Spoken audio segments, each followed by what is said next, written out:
Good morning. My name is Malcolm Young. I'm the Dean of Grace Cathedral. Welcome to the Forum. We have a very exciting morning planned. San Quentin has been so much on my mind lately. We had Patrick Makuakane, the kumu hula, the Hawaiian hula dancing expert who has been ministering to prisoners there in San Quentin. And then about a week later, Governor Gavin Newsom ordered a moratorium on the death penalty. What does this mean for the men and women, 737 of them on death row in California? Our guest today serves as chaplain for the San Francisco 49ers and the Golden State Warriors, and he was the youngest chaplain ever hired by the California Department of Corrections when he became the chaplain at San Quentin in 1983. It was a post he held for 23 years, which in pastoring years is just lifetimes. A few lifetimes. Yeah, few, 4.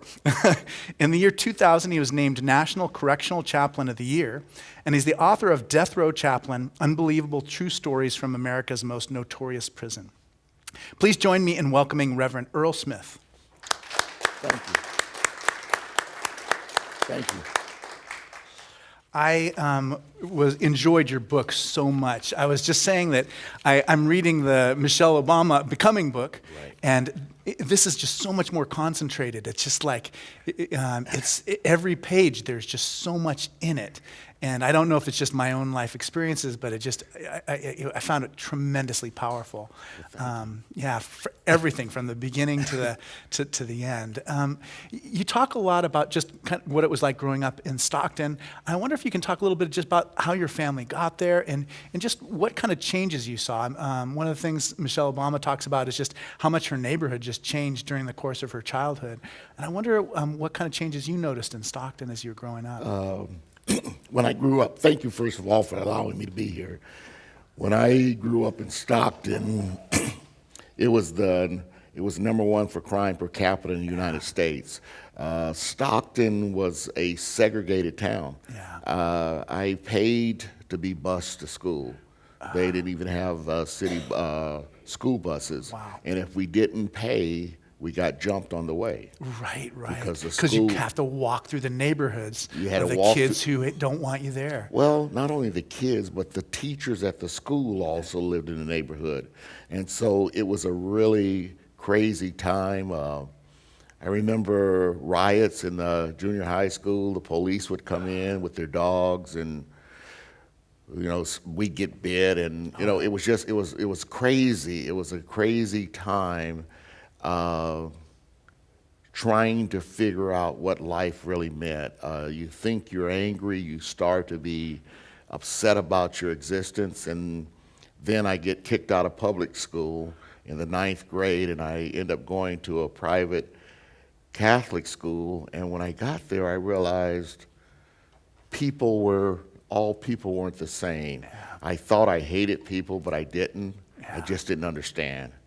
And Stockton went from a place that I hated to a place where I started to understand as I went from one school to another. Yeah, that's so interesting. I think so much about just like how intense that experience was. And I wonder like what kind of heroes that you had, like how did you make it through it? I mean, where did you find your source of kind of inner strength? My dad was my hero. Yeah.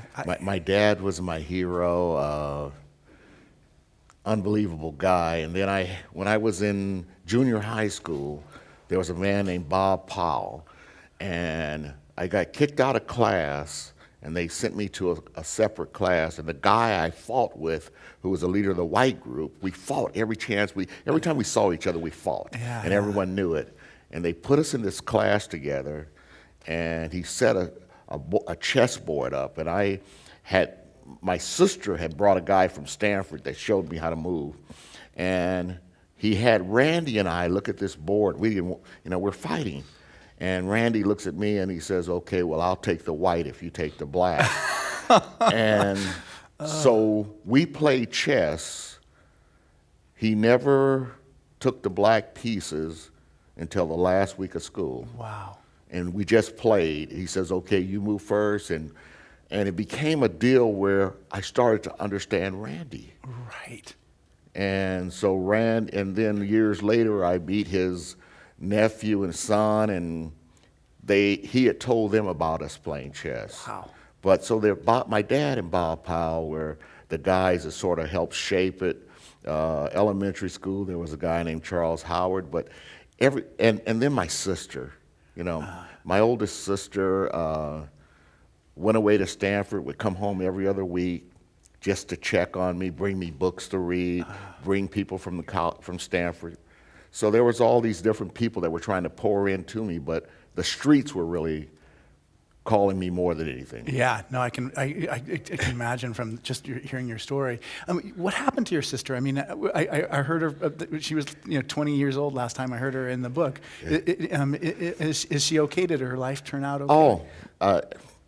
My sister is a retired judge.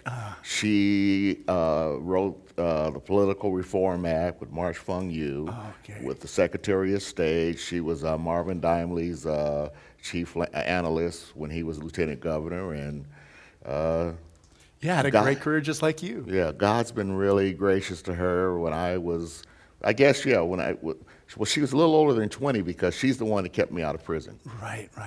After I got shot. Yeah. In your book, you describe just what it's like to just kind of make those little decisions that kind of set you down a path that is a dangerous path for a person, and you describe what it felt like being shot. Maybe you can describe that experience, and then what it means to you when you hear all these debates about gun control, those kinds of things. Like how does it sound different to you as a result of your own life story?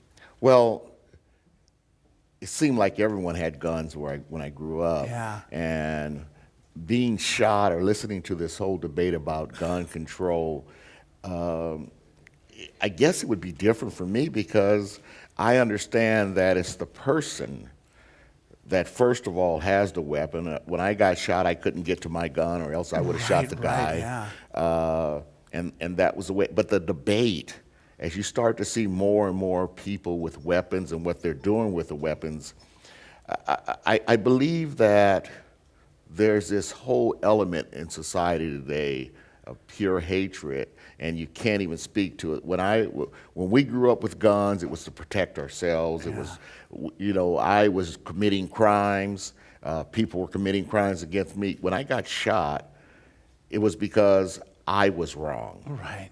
And I understood that it wasn't personal, it was business. I had someone that wanted to kill me because of what I was and what I was doing. I understood that. Now people are having joy in killing people or shooting people, and that's when you have to start to understand, what is this whole thing about weapons that would give a person the opportunity just to randomly go out and try to destroy people they know nothing about. Yeah, and it's good to be reminded too that it all happens in a context, and that context is a racialized context. It's a context having to do with poverty.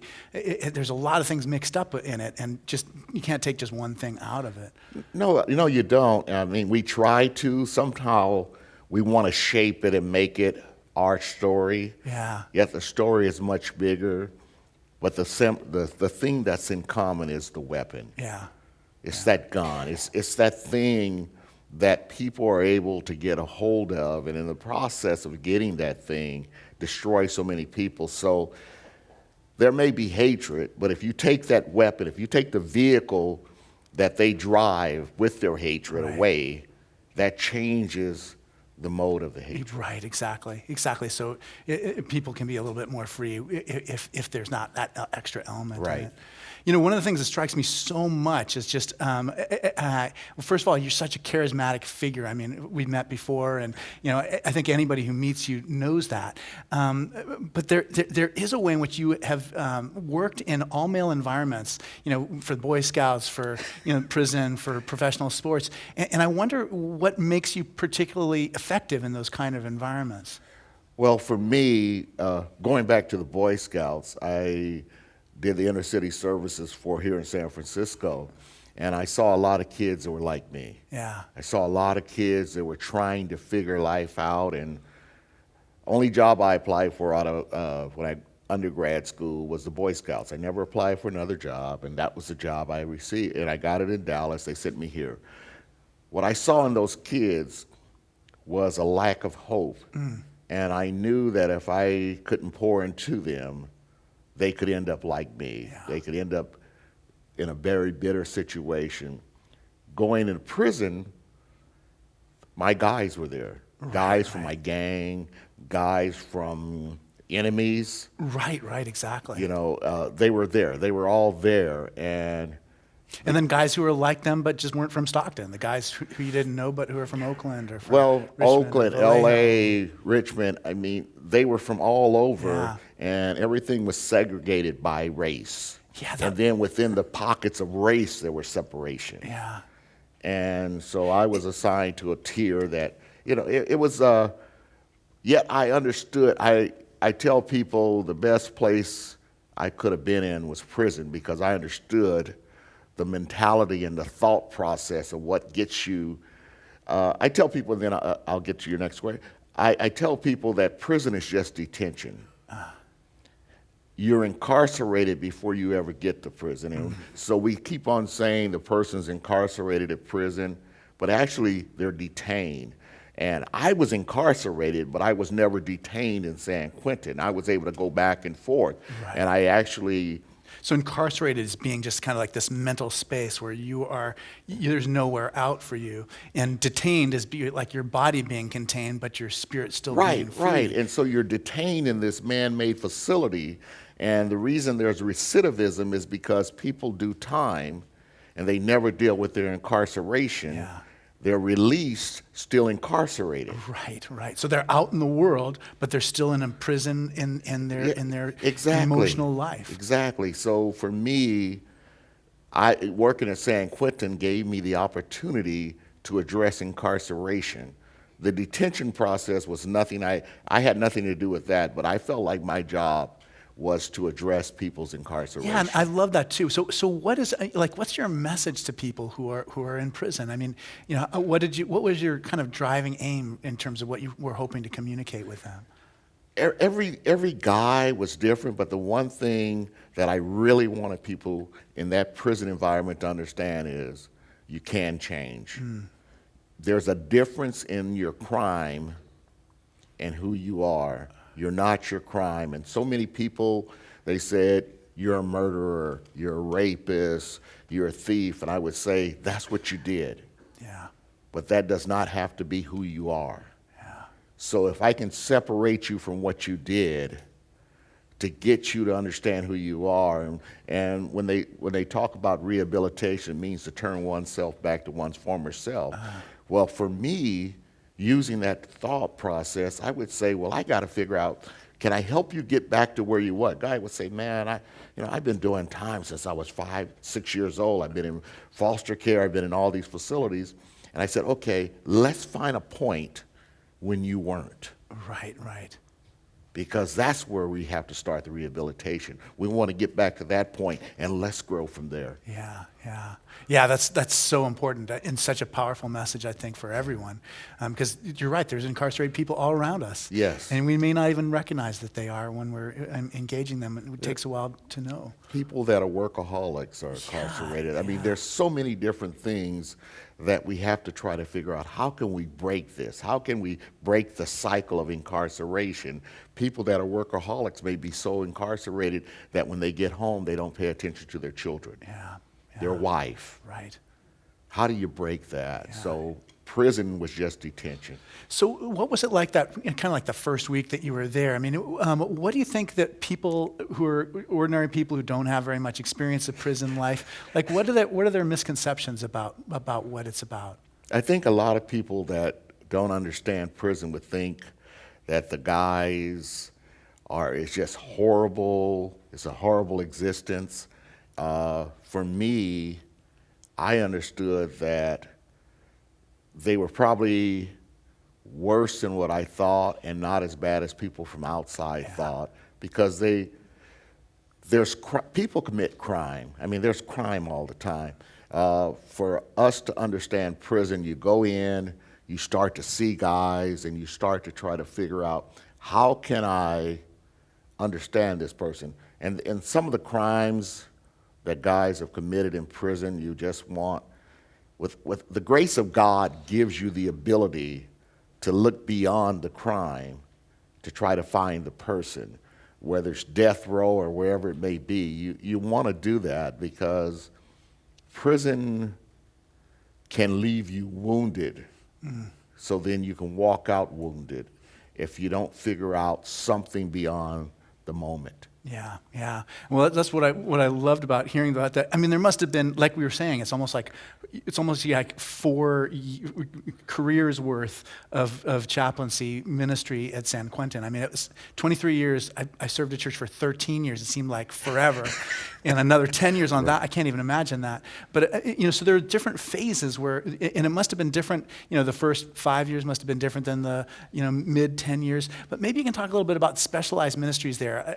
I'm interested in learning more about the choir that you're involved in forming, and just what that was like. Well, the choir was formed because Larry, Danny, Gidra, some other people, Larry Brilliant, who's Right here, brought the monks in, and our guys did not want to have the monks in our chapel. They said they can't be in our chapel. So Tibetan monks coming Tibetan from, monks, yeah. and they said this is our space, and I said, well, they're my guest. Yeah.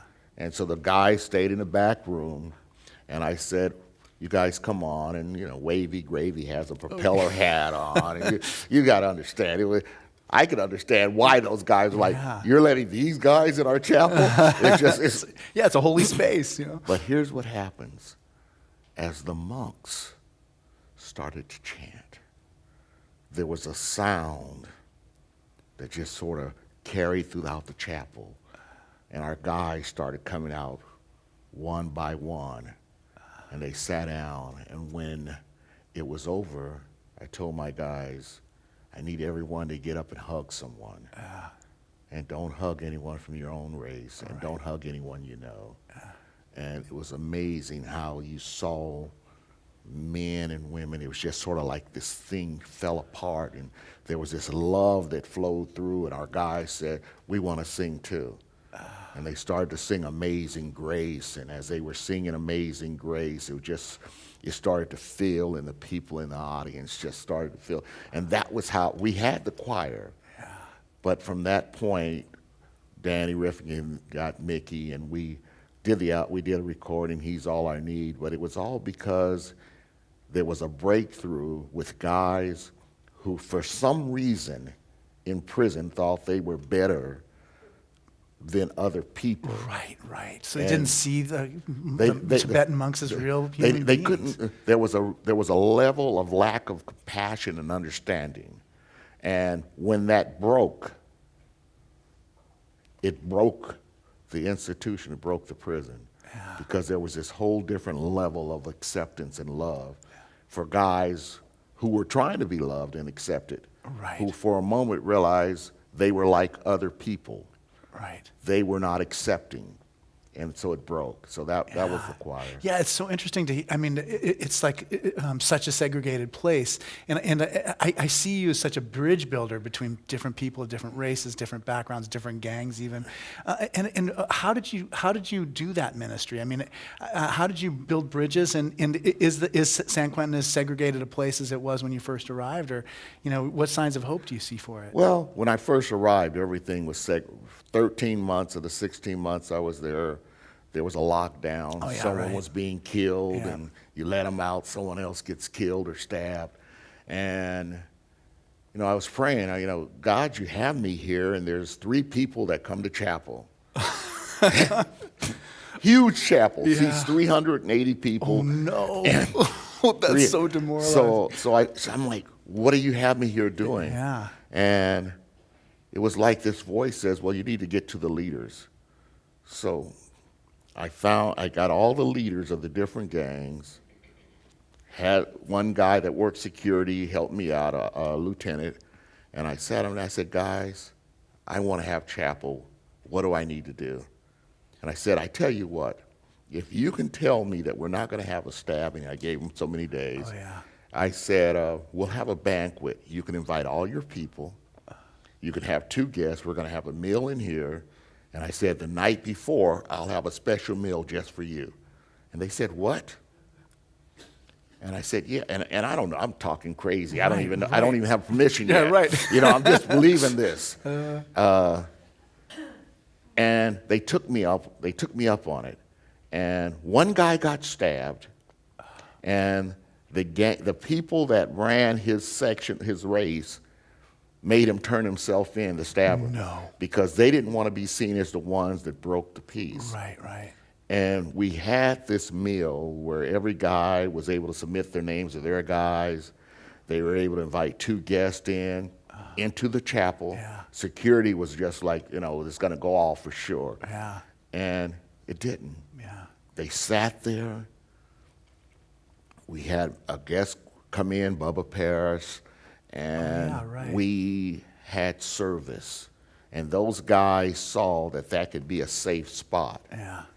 And from that point, they told their different groups, if you want to go to chapel, it's okay.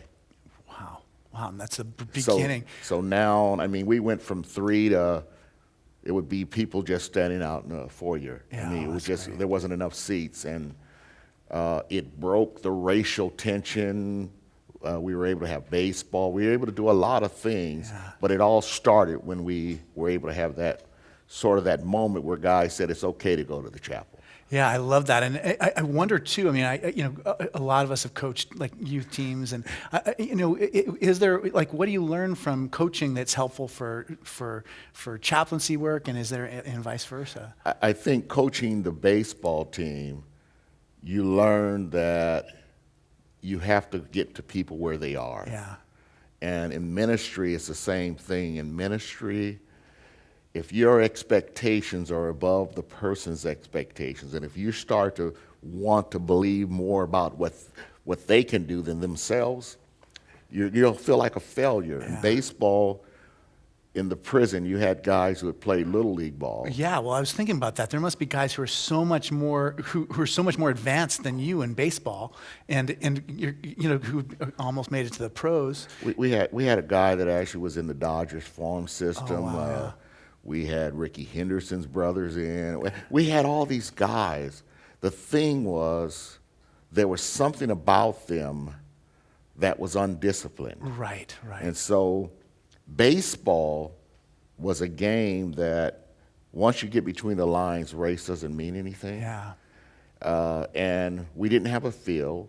So for months, we built a field. And what we did, they didn't realize that we were just building community. Yeah. Because when you build community, people watch the community grow. So people that may have been enemies because of gangs were no longer enemies because they had this thing in common, this thing called baseball. Yeah. That you could play, that you could put a uniform on, and when you put the uniform on, the colors you were wearing was your group, that was your gang. Exactly. Yeah. So now you protect your guys. And it became this unbelievable moment where guys started to appreciate each other. We had guys that, we had our third baseman, I don't know if I put it in the book, but he had one arm. And he would field the ball and then take the ball, tuck the glove in, and throw a guy out. Wow, that's amazing. But he could play ball. Yeah. And he loved it. And how many people would look at him and says he can't do it? Right, exactly. But he told me he wanted to play. Now, what if I would have just told him, man, you can't play It's baseball? obvious, yeah. He was good. Yeah. We had a guy that played first base for me who told me he was innocent. And I said, okay. His name was Frank O'Connell. I said, okay. He kept coming back. He says, no, coach, I'm really innocent. I get him in touch with Centurion Ministries, and he's home now because he was innocent. Yeah. Yeah, you must have seen enough cases like that too. I mean, the death penalty is just so much on our minds and our hearts, and you've been closer to that than anybody will meet. What did you learn in ministering to people on death row, and what did you learn about their families? How does that change your take on capital punishment? We ministers, chaplains are supposed to be people of hope. Yet when you're dealing with death row, you speak about finality. Yeah. you speak about what a system says, and what you have to do is understand. People talk about the execution as bringing closure.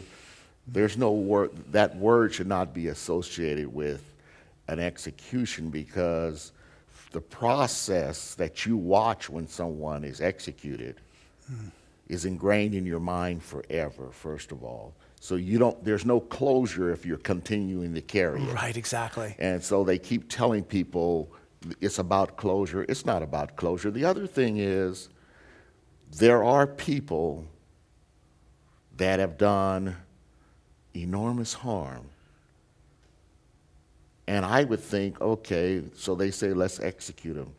What has that done? I mean, so he's no longer available, she's no longer available, but has it done anything for the person? Guys on death row would rather there's guys on death row that would rather be executed than do life sentences.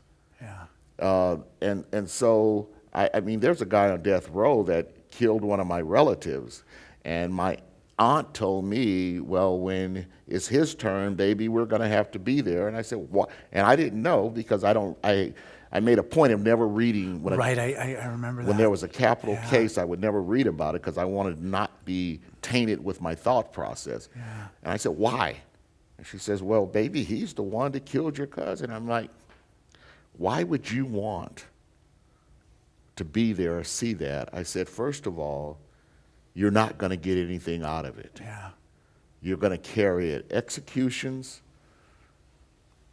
The first execution with Robert Harris, and I'm sorry I remember. to take up the time, but No. He asked me to go ask a lady, would she forgive him? He had written letters to her. One of the families wrote back and says, yes, we forgive you, but we want you to be executed. So this is Robert Alton Harris. Yeah, and the other lady hadn't responded, so he says, will you go and ask her?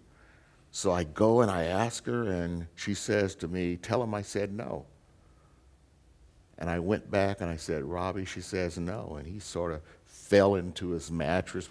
He was in a death watch cell, and I'm outside of it.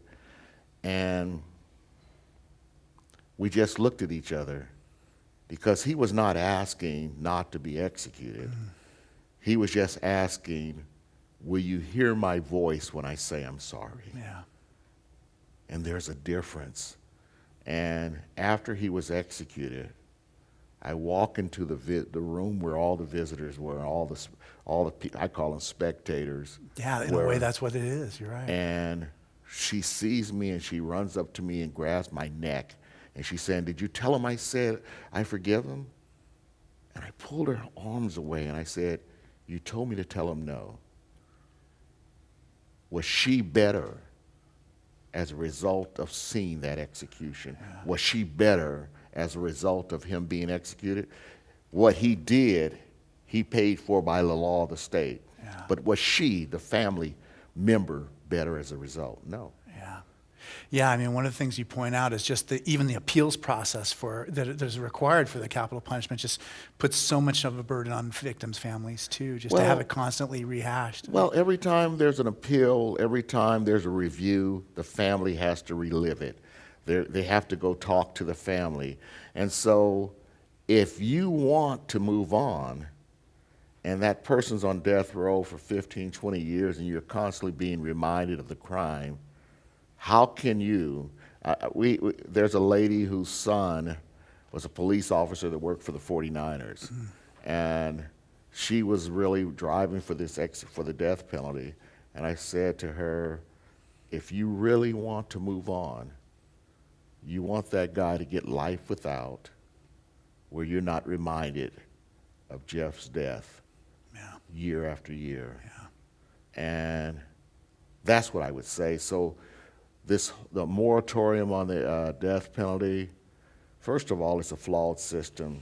Right, so we're executing people who are innocent. If you Tom Thompson, look him up, you'll see that the Ninth Circuit, after he was executed, came out with a decision that he was probably innocent. And he was on my caseload, and I have like 8 guys that were on my caseload that are at home now. They're living in the community. They were on death row. And any of those guys that were executed, how can you reverse that? You can never make it right again. No, never. Yeah, it's permanent. Right. Yeah. So that's my issue with it, that once I know that there's one person that was innocent, I don't know how flawed the system can be, but I know one person that's executed, that's innocent, is one too many. Yeah, yeah. You know, I mean, so much of what I got from your book, it's funny, I don't know if you feel like this as a pastor. I definitely do. I mean, I think like 80% of the people who come to me with some kind of pastoral issue, you know, whether it's about illness or someone they love or something they did that they don't feel good about. I mean, no matter what, is about 80% have something to do with forgiveness. And I wonder what you teach the people that you meet about forgiveness. What have you learned about forgiveness, and you know, how do you help people to make that leap? For me, it wasn't seminary, it wasn't undergrad school, it wasn't reading all these different Bible the verses. philosophy of forgiveness. Because all that stuff sounds really great. I know on paper. But what I had to do was, the guy that shot me was in San Quentin. Mm-hmm. And I thought I had forgiven him. I thought I had moved on until I came face to face with him. I didn't know he was there. And as I looked at him, I realized I had not forgiven him, but I'm the chaplain. He's on an area where if I tell my friends, right, completely. he's the guy that shot me, because it was a contract yet, they'll kill him without me asking. Right. And as I walked down the tier, I understood I hadn't forgiven him.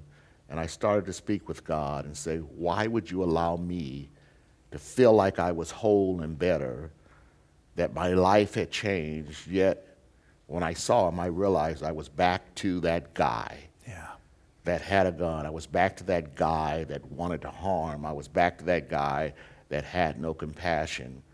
And I took that walk and I was crying. And when I came back to him, I looked at him and I said, I need to thank you because God used you to get to me. What I learned in that moment was we have to confront the thing that's harmed us, not just speak words. And even if that thing is deceased, once a year in the chapel, I have guys, our service would be in silence. And I need you to write down what's harmed you. I need you to write down who you've harmed, put it on a piece of paper, and I'd have this big pot. Oh, yeah. And one by one, they'd come up and they'd burn it and drop it in there. Yeah, yeah. And the reason I did that is I need you to know you can have a release, but forgiveness is confronting. Forgiveness is speaking to that thing, seeing it, visualizing it, and understanding that you can let it go. There's so many of us that talk about forgiveness, and we use all the right verses and all the right theological framework, yet the reality is we still carry. So in prison, whether it's sports, no matter what it is, society, are you prepared to confront that thing, speak to that thing, and say, let it go? For me, I had to do that. Yeah. And I believe a lot of us say those things, but we still carry them. So I say we have to confront it. For guys on death row, whether they're professional athletes, there's so many things in common that they haven't, that are similar. Yeah. That what I like carry. about it too is, I mean, God helps you with that. I mean, it's not like you just have to steel yourself and just do it all yourself. There's a way in which God... You can't do it by yourself. You can't do it by yourself. You can't. You know, the thing that you have to do is trust God enough that he can take you beyond you. Yeah. A lot of the blockage is you and not trusting God enough to take you beyond you. Yeah, that's exactly right. We have a tradition here. I can't believe I didn't tell you about this already. We take questions on note cards. So everybody has a note card, and Rebecca will collect the note cards, and I can read the note cards to you, the ones that I can read. My, best handwriting always gets first. I wonder what it was like for your kids growing up. I mean, it's like our kids lived in the rectory all the time, and that church house. And Right. what was it like for your kids growing up in the church house in San Quentin? It was pretty cool. Yeah. We lived in a gated community, Yeah. right? That's great. I'm gonna write that one down. Yeah, so I mean, so it was pretty cool. We built a baseball field in the lower right. yard. We had a basketball court. There were other kids in the community. They would ride their bikes, and what I realized is we made community where we were. We were the first house. So kids would come there. My wife Angel was here with me, and she'd have food all the time for the kids, and the kids would just drop in to eat, and she'd sit around and they'd do their homework. And as they did all of that, our kids were like, but I work with professional sports, so my kids were all my sons. Every time I would go out to speak, Right. I would take them with me, and then if I would have them speak. And whatever, if I got an honorarium, if I didn't, I'd say, okay, this is what I got, and I'd split it with them. And so my boys would always get up early to go with me, but they played sports, and my daughters played, and we lived in this community, yet we also had a connection to the community beyond. But I credit my wife for a lot of that because I was working a lot, and she made the community work. Yeah, that's so great. And I love to think of San Quentin maybe a horrible place for so many people, but for a handful of people, it's their childhood, and a wonderful childhood it was. My kids still go back and take people, go through, and they drive around. They show people, this is where I live, this is where I ran my dog, this is where we played ball. They do all of these things. Because that was their home. Yeah, that's so great. How did you start to get involved with professional sports? I mean, in retrospect, it makes all the sense in the world that a prison chaplain is working with young men and would be doing that same ministry. But I wouldn't have thought of it before I met you. Well, part of professionals, I got asked would I do a chapel service, and I did one, I did another, and before long I was doing one every week. I do the Raiders or the 49ers, so then I started doing the Warriors. I even did a Sharks a couple of times. Oh, wow. The thing that I tell people about professional sports, the same areas where you have professional athletes come from, the feeder counties across the United States are also the main feeder counties for the prison system. Yeah, that's interesting. Yeah, exactly. So it's very similar. There's a separation that happens, but a lot of your professional athletes grow up in the same area as people in the prison. And if you go to Florida, Alabama, Texas, California, and you look at where are the feeder areas for the largest prison systems, those are also the main areas where a lot of your professional athletes come from. So it's very similar. So understanding that and understanding young men that may not have had a father figure or male figure in their life gives you as a pastor the opportunity to stand up and speak life into them. We talk about air. It's really, so many people deal with toxic air. So I tell. Oh, yeah, right. So for me, we come up with this acronym called accountability, integrity, responsibility, and that's AIR for us. Right. And for us, whether you're an athlete or whoever you are, I just want you to start breathing the different air. And so dealing with professional athletes, I've learned that they're very similar to my guys. They've just been able to get beyond some hurdles. Is there any career path? Like if somebody here or who's watching this online really wants to be a chaplain for a professional sports team, is there any advice you have for them? Like how they would, begin to do that ministry? I think the first thing you do is you start off by doing ministry with a high school, a college. You find there's different. So it's like almost like connected to like youth ministry. Well, yeah, I think it's like youth. A lot of pastors start off in youth ministry, Yeah, right? that's what I did. Yeah, and so there's a place that you start. The thing that's really weird is there's only 32 chaplains in NFL. Yeah. There's only 30 in the NBA. Right. It's much easier to be an NFL player than it would be. Yeah, yes, it is. There's more of them than. But how many colleges are there? Yeah. Right. Yeah. And all of them have needs for. And all of them have needs. So sometimes you look beyond it. I used to tell people that would come minister at San Quentin, and they're from Southern California. I said, I'll let you come, but before you come, you have to go to another prison closer to where you are. Yeah, right, exactly. Because I don't want you to pass guys up just so you can say you went to San Quentin. Yeah, I thought that so much as I was reading your book, that just the men there just have more opportunity. If you're at Ione, you're out in the middle of nowhere, and you just don't have quite as many opportunities. If you're out high desert, Right. Susanville, yeah, exactly. Jamestown. Yeah. What about those guys? Yeah. Don't they need ministry as well? Yeah, definitely. So for me, that was one of the. If you're from Southern California, you have to let me know that you've gone somewhere else, closer, before I let you do ministry at San Quentin. Yeah, I like that. That's good. This is. Do you think the prison system is more focused on punishment or rehabilitation? How did that focus affect your work and the capacity of people to rehabilitate or change? Well, for a chaplain, the word is not rehabilitation, it's regeneration. Yeah. And it means a change of spirit, heart, mind. Rehabilitation, the California Department of Corrections decided to add an R, but they kept the same staff that had already been trained. Our policy is punishment, not rehabilitation. Yeah. So you grow up in a system that says the policy is punishment, not rehabilitation, then one day we're going to add an R, and you think overnight that R is going to change your thinking? No. So I believe that now with the programs that they're offering a lot more programs. So guys have the chance and the opportunity, men and women. My wife, Thursdays, she teaches at a prison. Yeah. So I say men and women have the opportunity now to make a decision of life changing. Yet the system is built to protect society.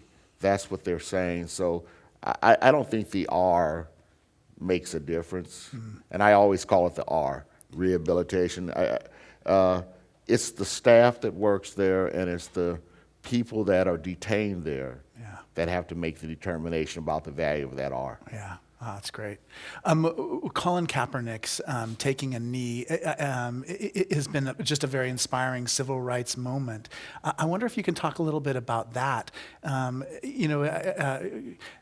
much has his career suffered as a result of it?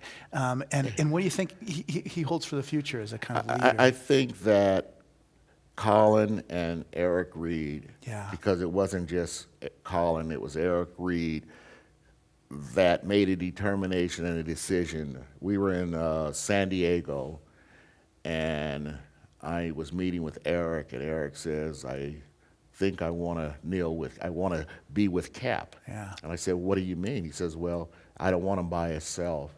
He says, my heart tells me, and Eric is this unbelievable kid. If you know Cap, he's like one of my wife's favorite people, and she loves him like a kid. Cap was affected by something, he was wounded by something, and he wasn't trying to make this massive stand. Right. He was just trying to be himself and say, I'm bothered. Right. And as they started to put the camera on and focus, him being bothered people. Right. But it didn't bother him enough to understand the message that people were being killed that were defenseless, that people's lives were being taken, and it was almost like it was acceptable. No one was really speaking about it, and he internalized that. Cap did. He was there just saying, he was sitting on a cooler. Right. He wasn't trying to get out. He was just saying, I'm bothered. Right. So Eric says, I want to be with him, and so we discussed it. I said, well, if you kneel, no one should be bothered by a person that kneels, because kneeling is a sign of submission. And reverence and respect. And reverence. Yeah. So they went from Cap sitting on that cooler to kneeling, and people were bothered by the kneeling, yet there are so many places of worship that this Sunday people will kneel down at the altar. Right. And do the same thing. Eric, if you ever realize, he was just kneeling and praying for the country. Yeah. He was just praying that change could come. And people were bothered by the kneeling, and the message got twisted. But the message was really, when will we say there is hope? When will we say there's going to be a difference? So Cap's message was not hatred, but it was hope. Right, right. And I agree. For me, they're heroic figures, and I'm so proud of them, man. Yeah, I am too. so proud of those too. guys. I just think man. it's absolutely extraordinary. I mean, that they're making a difference in the way that everybody. You're right. This invisible thing all of a sudden becomes something we're conscious Well, of. he takes a hit where he can't do the thing that he loves to do, which is play ball, but there's principle involved. And I think people sometimes miss the fact that he was so principled that he was willing to not do what he grew up saying he wanted to do. Yeah. Because he saw something as an adult that bothered him to the point that he had to say something. You know, Harry Edwards was one of my teachers in college, and we would talk a lot about the Black Panther movement. And I wonder for you, I mean, as a kid, I mean, you know, growing up, I mean, you must have been so conscious of just, you know, what that movement meant. And I wonder if you can talk a little bit about how what it means to us has changed over time too. Well, I think, you know, when I was at San Quentin, I had Geronimo Pratt. Yeah, exactly. And Geronimo Pratt was Minister of Defense for the Black Panther Party, and he became one of the guys that I worked with, that I mentored, that became part of my chapel crew. And one day I get a knock on the door, and I open it, and it's Geronimo with this guy. And he says, "This is Huey Newton. Wow. And he needs you." The thing that was so significant was Geronimo was in prison because of Huey. Yeah. And he had vowed if he ever saw Huey, he'd kill him. Yet, instead of killing him, he brought him to the chapel and said, "This guy needs you." So that's when I started, and then I was able to sit down with Elvis Cleaver, and you know, and I'm listening to these guys, and I talked to them about what was it that you were trying to accomplish. And the focus was changed. The focus was, can we bring attention to pain and make people understand and say, ouch? So the things that they did was basically trying to affect people to a point of saying, ouch, I'm hurting. So many people took the party for a lot of different things. Yeah, there were elements of it that were crazy, but there was elements in the church that's crazy. Right, completely. So, you know, there's people that, you know, so you find that everywhere. Yeah. Yet, in talking to Huey, Geronimo, and some of these guys, I started to understand, you know, my big thing was, why didn't you ever connect with the civil rights movement and, you know, be this arm and be this force that, and they said, we felt like they weren't ready for us. I thought, wow. Yeah. They said, we watched them, we considered it, but we felt like they weren't ready for us. Wow. And it's pretty profound that they would think that. It is profound, and I think just our picture of everything changes too, and just understanding about, you know, just even the relation between law enforcement and that movement, and I mean, even just seeing the Super Bowl when everybody's dressed in the Black Panther outfits, things are changing. And well, I mean, what they're doing is there's this new focus on the reality that there is still pain. Yeah. After all these years, we say that we've really moved on. But the question when you see the outfits, when you see the slogans is, how much have we moved on? Yeah, yeah. I mean, cosmetics are good for one thing. They cover up blemishes. Right, right. And I believe there's a lot of cosmetics in this country that are covering up a lot of blemishes. But the blemishes don't change. They're still there. Yeah, yeah. Yeah, it's really true. It's really true. But that's another element of continuity, is just you have been that kind of person who's trying to heal the most serious pain that the country suffers, around Yes. racial reconciliation. But we have so many questions. Did you have any contact with the arts programs at San Quentin? Any impressions? Yeah, I think we had something called Arts and Corrections, and I believe that the guy Jim Carlson was one of the first. Then Anita de Ortega became afterwards. The arts program is the one program that gives you an opportunity to express yourself without words. And you take this thing and you start to draw and you start to see people come alive. We had this guy, Ron Sanders. If you ever see these things called dot art where they just use a pencil and do Ron Sanders started that. And all these other people do it. But, he was on death row and he just started doing this and making figures and things and unbelievable art. But that was his expression. Imagine how many times he did this to create something. Right, right. So the arts program was just unreal. It was unbelievable. Yeah, I was just thinking, most of the art that I have is from prison because I haven't bought them. It's just been gifts from people. Dear Reverend Earl Smith, I feel as though I've been on a spiritual journey of forgiving others. What I am struggling with is, how do I ask for forgiveness from all the people I have hurt, manipulated, used, lied, caused suffering to? My heart hurts very deeply for all the pain I have caused, especially in my times of addiction. Well, I think that in your time of addiction, whoever wrote that, it wasn't you, it was your addiction that was doing it. And within the framework of that addiction, I would tell you the same thing I tell my guys. There's people that you can't speak to, that you're still carrying that thing. Write it down. Write your expressions down, write what you're feeling down, and put it somewhere, burn it, and release it. And here's the way you know it's been released. Watch the smoke go up. See if you can grab the smoke after it starts to go up. See if you can grab that thing. And just like you can't grab it, it's released. Trust yourself enough to believe it's been released. That's what I would say. Yeah. Yeah, forgiveness is the power to leave the past in the past. Yes. Okay. At Stanford, there is a professor who specializes in forgiveness. His idea is that lack of forgiveness actually hurts the one who does not forgive. That's very true. Yeah, yeah, and I do not believe in capital punishment. The acts done by an individual just reflect the ills of society. This idea of capital punishment is just trying to deal with society's ills, but not the way to do this. So that's good. 2 statements for us. Can you address what positive role for white people might be in our racially divided time? Late in the game, I turned to teaching in West Oakland. I'm still close to several students and families from that time. Now it's said only people of color should teach children of color. I see this idea spreading. What would you suggest a white person can do to contribute? Well, I can only go back to the prison, first of all.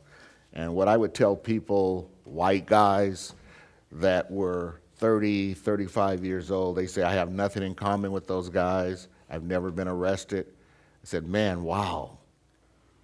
What capital do you have? You can go in with your capital. You've never been arrested. You've had all these other experiences, and you can speak. But first of all, when you go in, don't go in to speak, go in to listen. Because sometimes in your listening, your words will change. Yet I believe that race, without both races or all races working together, there can be no teaching. So to say that a black kid has to be taught by a black guy, I think you rob that kid. And for me, I believe that there should be a unity of all. That it's almost like this picture. I used to have a card that had all these different hands that were all different colors, and they made a circle. And I believe the same thing with teaching. I believe the same thing with sharing. You have to include everyone to make everything work. Without the inclusion of everyone, everything will not work. And the problem we have now is separation. This country is so divided. This country is so segregated. I mean, and the segregation just breeds more segregation because the children that are growing up in the segregation start to believe that it's natural to be segregated. Except you bridge that and bring different races together, our next generation will be just like this one that we're living in. Yeah. One of the things you've done is you were ministering with Steve Young when he had his concussion that ended his career. I wonder just how the players are doing with just the concussion issues and just how that kind of changes the pastoral landscape in the NFL. Well, you know, it was a time when guys would get a concussion and they'd have this smelling sauce. Right, I totally remember that. They do like this. If you ever watch a guy, he's just doing like that, that means he got they call him I got dinged. Yeah, right. Well, now when you see a guy that has a concussion, they take him off the field, I usually try to follow them into the locker room. And when they finish doing all their protocol, I want to talk to them, I want to talk to their families. And I just want, and then every day I want to check with them, how are you doing? It's nothing to do with me, yet I understand that there are people that I know that played the game that had so many concussions, and they thought it was okay because you had to play. Right. So for me, when guys have that, I just want to hear, tell me how you're doing. Tell me what your clarity is. Because when the game is over, you're still going to have to, most guys retire at 30 years old from professional sports. Imagine that, retired at 30. All those other years that you have to live. Consider those years. Yeah. Well, that's great to remind, because when you're young, I mean, that was part of the reading that was so powerful about you. It's just like you were invincible. I used to be invincible too. Yeah. And, you know, and then we grew up. Then we grew up. But that's what I like about that. It's just like it is a long life, and this little section of your life it has its own magic, but there's a much larger section that's after this, and not to lose sight of that. Yes. You know, this year is the year of the body as our theme, and it's been fascinating. So we've had experts on biology, and we've had people who do yoga practices. But I wonder what you might have to teach us about the body, just both about people who are imprisoned bodies, and then also about just professional sports people who have so much pressure on their bodies. Well, the thing I learned about the body is conditioning builds the body. Yeah. And professional athletes condition themselves. I tell people, if you live in LA and you run track and you're maybe this superstar, and then we tell you that you're going to go to Colorado Springs. Oh, right. And you're going to the Olympic Training Center. The first thing that happens is you realize you can't run because you've been used and conditioned to breathe dirty air. Yeah. And now you're in a place where it's clean. So I tell people all the time, consider the air you're breathing. Consider what you're taking in, and then decide if what you're taking in will take you where you need to go. And if you do that with your body, if you start to understand maybe some of this stuff I'm taking in, I'm digesting, I'm breathing in, there's no capital, there's no quality to it beyond where I am. And that's the same with your body. If you're treating your body properly, wherever you want to go, your body will respond positively. Yeah, waking up to our body again. Yes. You know, I wonder, I mean, I didn't even fully appreciate just all the different facets of your career until I even sat down in the chair. I mean, so we met, read the book, that wasn't enough. I started making connections that I just didn't make until we were sitting here together. But I wonder what signs of hope you see. I mean, there's so much negativity, and there's so much segregation, and there's so much hatred. What signs of goodness do you see, around you now? Right here. Yeah. Think about this. We're sitting here having a dialogue right now, and we're talking about hope. And I believe that there's pockets like this throughout the country that we're not aware of, that people are getting together in these small groups, pastors, saying, let's just have a dialogue. And for me, that's a sign of hope. Worship service in America is the most segregated time in this country. And that's so weird. That's so weird to me, too. Yet, when you as a pastor say, we're having an open forum, we'd like to have you come in and we can all sit together and have a conversation. If that's not hope, what is it? Yeah, amen. Amen. And there's so much we could have talked about we couldn't get to, Yeah. but I have to go preach a sermon. No, you did say that, right? I do, because even just the story of you being called, and there's so much more. But thank you so much for being here. I have a few announcements, and then we'll start clapping for you. Well, wait a minute now. Oh, I know they will. I know this group. Next week, we're going to have Reverend Nadim Nassar. He's the only Syrian-born Anglican priest in the world. And we'll be talking about his work with the Awareness Foundation, which through education empowers children and young people in Syria and Iraq to build peace in that region. You're welcome to join us upstairs. If you can, make a gift on your way out. We'd appreciate that. That helps us. And I want to thank Earl Smith, one of the most inspiring heroes of forgiveness that I can think of our time. Thank you so much for being for having me here. Appreciate it. Thank you. Appreciate it. Yeah. Thank you. Yeah, I'm so grateful for this.